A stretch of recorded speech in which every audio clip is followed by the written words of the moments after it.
Gereja Katedral Makassar bersiap menyambut Natal. Tidak hanya dekorasi, bersih-bersih dan juga fogging dilakukan untuk persiapan Natal.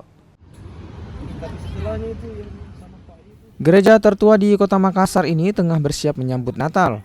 Panitia sudah jauh hari melakukan bersih-bersih.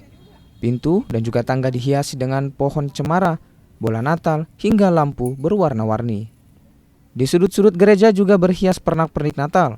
Selain memperindah, pengurus juga memastikan kebersihan dan juga kenyamanan gereja dalam menyambut Natal tahun ini. Jadi kami mempersiapkan ornamen-ornamen Natal.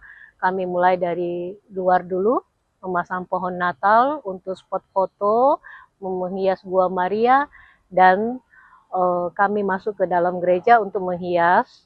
Jadi kami tidak menghias terlalu banyak. Yang kami anggap sakral itu kami tidak hias dengan ornamen-ornamen, tetapi kami hias dengan tanaman hidup. Yang di pojok-pojok atau di belakang dan di atas balkon kami hias dengan ornamen-ornamen Natal untuk menambah sukacita Natal. Sebagai salah satu gereja tertua di Makassar, Gereja Katedral menjadi tempat ibadah ratusan umat Kristiani setiap tahunnya.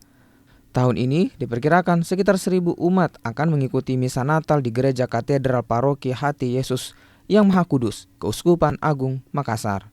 Nila Rustam, Kompas TV Makassar, Sulawesi Selatan.